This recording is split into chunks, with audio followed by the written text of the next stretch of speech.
Welcome back to the channel, lads and ladies, and welcome to some late night heat grind. So this will be the last couple of matches from my air and ground event grinding that I've been doing. I've talked about this before, so let's get right into it.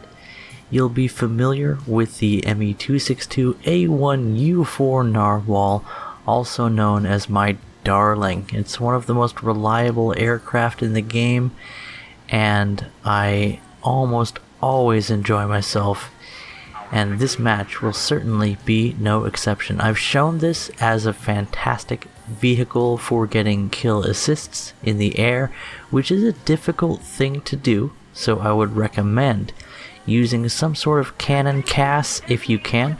There is the Yak-9s for the Soviets. There are the P-63s at rank 3 for the Americans. So does it seem like some of those should have hit the turret or the engine deck?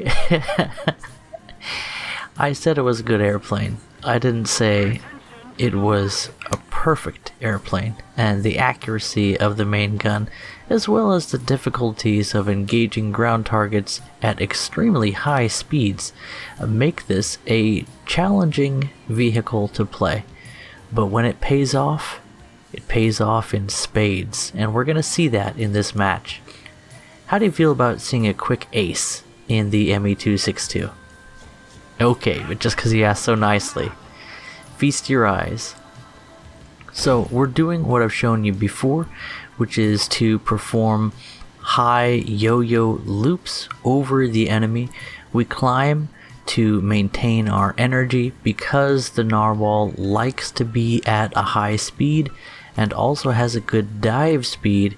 It can do vertical attacks for days.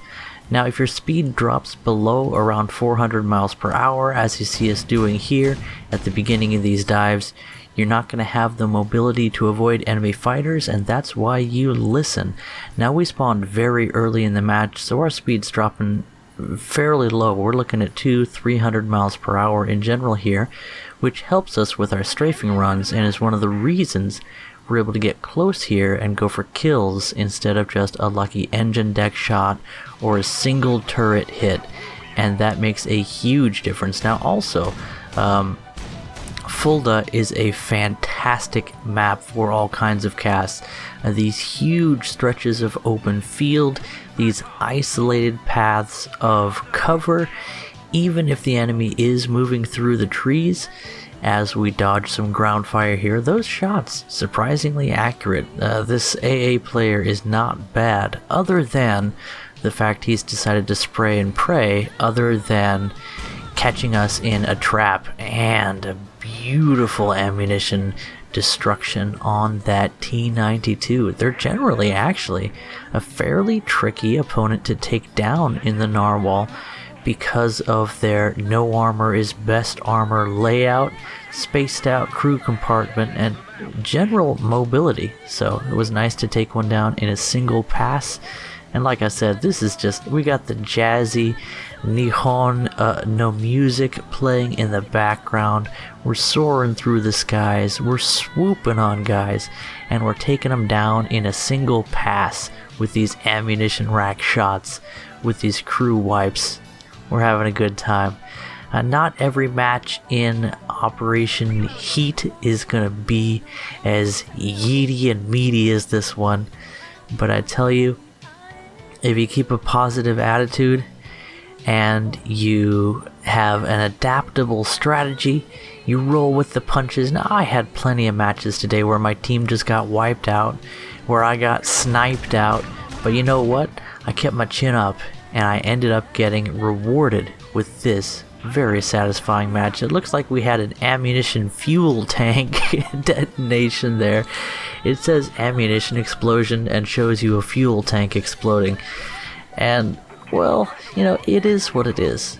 Fuel tanks in the engine compartment have a chance to explode like an ammo rack.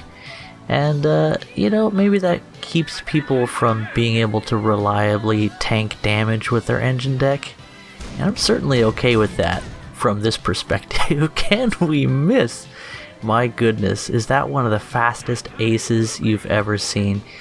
Beautiful, as we use all but a single of our golden arrows to take down the foe, and like a true samurai, we head home with one arrow left in our quiver.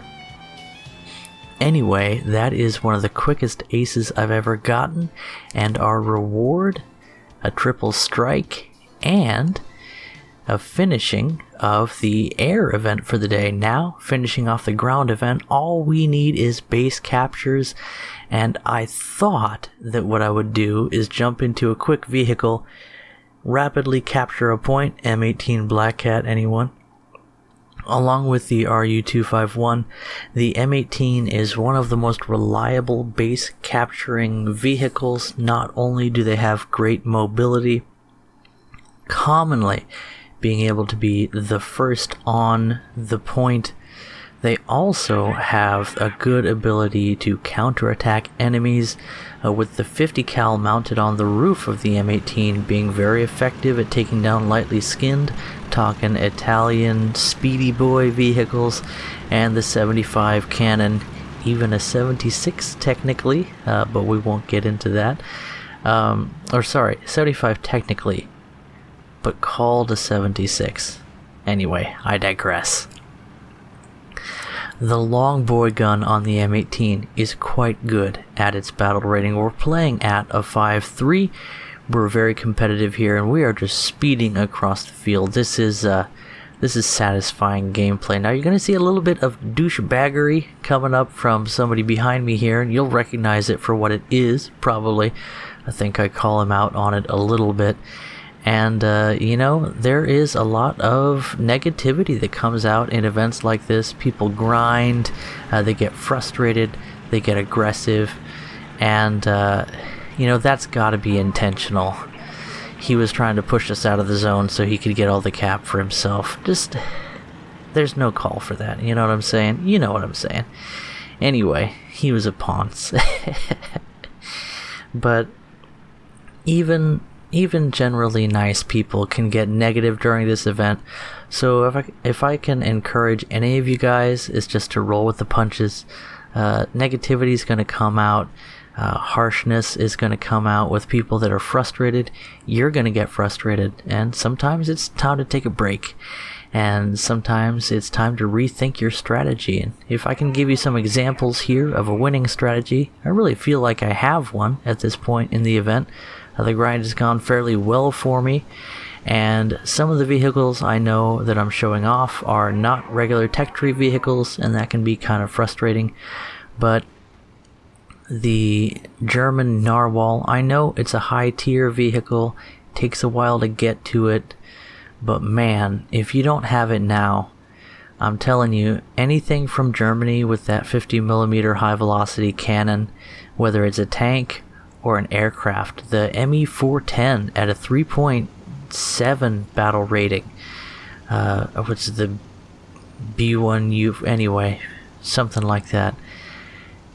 Fantastic cannon CAS, and it takes a lot of practice to get good at cannon CAS and not crash into the ground, and know how to set up your attack runs and what to target and how to find targets and all that fun stuff. And people might not appreciate your strategy as you swoop on them from the air, but they just don't know, man. They just don't know what a struggle it can be to get that gun on target and do well in cannon CAS. And again, that is one of the best ways to grind out this event. If not, then a bomber with some ability to defend itself, like a B-25. There's a rank 3 B-25 that's quite good. The PBJ's fantastic. I'm a huge fan. The Soviets have the PE-8 that can get a few kills. You can get your kill streak all at once, and we're listening now in the M18. We're watching the map, we're listening for enemies, and we're trying to get the first shot on the enemy, and we have screwed ourselves. That T-34 had no idea where we were. I could have waited for just a second to get a better shot, maybe even getting him in the engine deck. But I pushed it. Now, I'm not quite sure how he saw us through all those bushes, but I'm not going to ask too many questions. The answers may lead me to madness. If nothing else, I'm sure he saw a shot come from that direction, and he just yeeted that 85mm round in our vicinity. Quickly finished us off. Now, we are in a premium vehicle, but it compares fairly well with the T-25, which is a regular tech tree vehicle at 5.7, and one of the strongest medium tanks in the game. What is this, the T-21? Something like that. A very similar vehicle, not quite as reliable armor, not quite as good of a gun, but a slightly lower battle rating to make up for it. Good mobility. It really has everything you're looking for in a medium tank, and almost feels like a T-34-85 in a lot of ways, with the advantage of a low-speed stabilizer, which can really help you on those snapshots or when you're doing a rolling attack. Anyway, I'm not talking like the move rollout from Pokemon, where you deal extra damage each subsequent use of the attack, although that is a pretty freaking awesome move. I'm talking about letting your hand off the W to win key, aiming the best you can, and trying to time that shot with the motion of the ocean. And those bombs almost had us, but both I and Shermie over there survived the process. Fire coming out, and this match is just quite intense. I know there's an enemy behind that house somewhere, and we can shoot through the building. Now, trying to spot exactly where he is, going for what we can get, hoping to take him down before he can get a shot on us. He comes around the corner, and he gets taken down hard. Somebody is now a bit frustrated at the power of their tiger being stymied by a couple of cheeky American boys. Or, I should say, Ameri-Brit boys, as I think that's a Sherman Firefly. Anyway, we're having a great time. I got 17-pounder chap here off to my right giving me support. I'm pushing ahead, I'm checking the map, and if nothing else, this is one of those battles where I used a lot of awareness of what's going on the map, listening for the sounds of enemy engines, enemy gunfire, and knowing where to fill in for my teammates, and it really paid off. Taking a look at that, I think that's a Churchill Mark 7 with the stubby 75. How cool would it be to have some of the howitzer Churchills in the game? I'm talking the Churchill Avery. You thought the Centurion Avery was cool? Could you imagine a Churchill Avery? How fun would that be? Or even some of the models that have the 120mm and the like field guns mounted on them. And that's another thing that I would love to see, is just more derp guns in the game. Does it have to only be KV2 and a handful of others? There's so much. And yet, here I am in a meta medium tank, and my goal was to capture one zone. Mission accomplished. Now, we've captured 2 zones, so that's twice the amount of progress I thought I would make in this match, and we're going for a 3rd. So, wish us luck. If we actually get 4, we'll be done playing tanks today. That could be kinda cool. Wait a minute.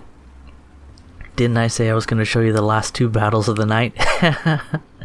The last one for the air, a beautiful quick ace in the narwhal to pick up the last of the kills I needed for the air side of the event.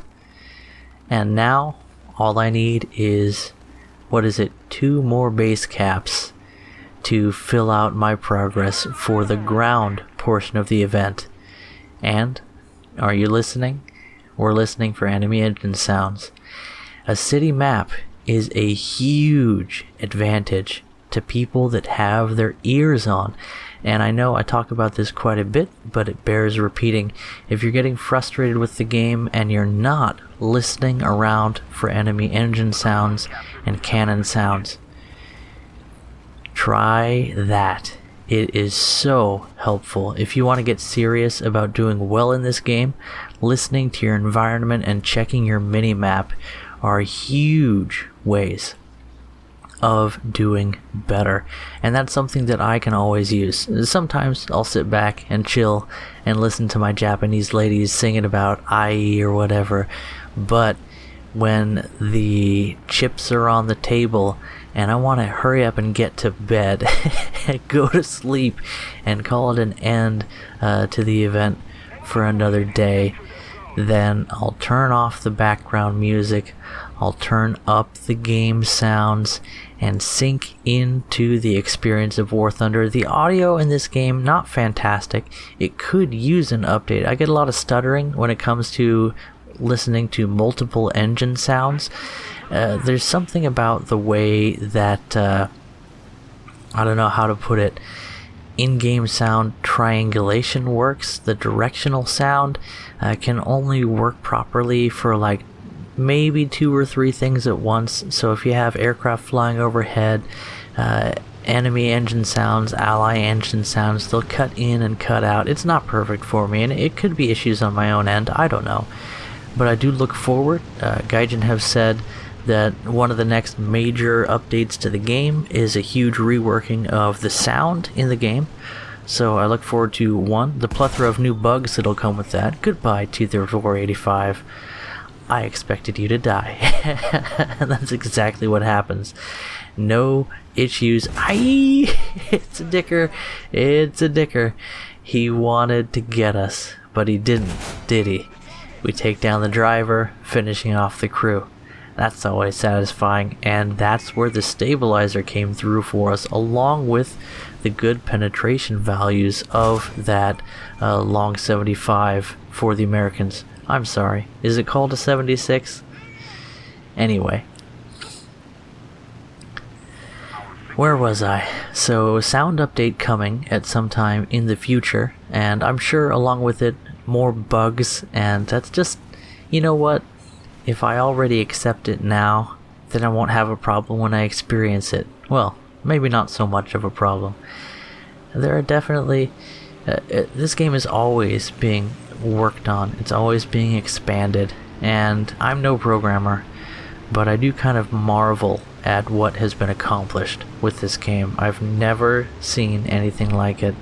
And sometimes when you're getting frustrated, when you're in one of these events where you can put a lot of pressure on yourself, and let's be honest, your desire to make progress and all of the pressure on you, it's whatever you accept. You know what I'm saying? You're the one who decides how much you care about this event. And you know what? You can take it easy and enjoy the game. Play around, but also play the meta and shake off when something goes wrong. Or you can shake in rage and look for a scapegoat and get frustrated and angry and tell somebody else to fix different things that bother you. And you know, you can do that, but what's that gonna get you? What's the benefit of that? Nice, beautiful, stabilized shot there on the Panther. He overangles just a bit, and we do not give him forgiveness for his error. A beautiful couple of shots there. And it's one of the first times I've successfully taken down a Panther's gunner with a turret shot lately, so that's especially satisfying. But to finish off what I was saying before, as we begin to finish off this match, have we already picked up? I do believe so. Our 4th base capture in one match. By no means a common occurrence under any circumstance. But to finish off this event with a battle like this, well, at least the event for today, it sure is satisfying. And when it comes to the stress that you go through in an event like this, sometimes it's good to just stop and say, I'm doing this because I want to do it. And maybe I don't worry about the fact that driver's port should have succumbed to my round. Maybe I don't bother with how his cannon barrel seems to be able to bounce along 75, no issues. Even though I can go through over 100 millimeters of armor, it don't matter, man. It's no pressure, because I've already won. And you know what? If you'll put in the time for this event, then you've already won. And I know that, you know, some of us, myself included.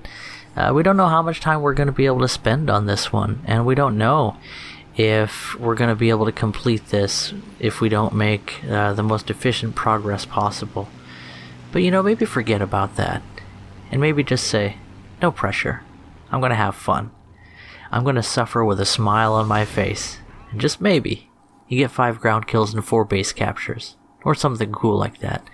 Anyway, I hope you guys have seen some encouragement. I hope you found useful strategies, and I'll be around on the Discord if you're looking for a friend. Link in the description below. Catch you guys in the next video. Bye-bye.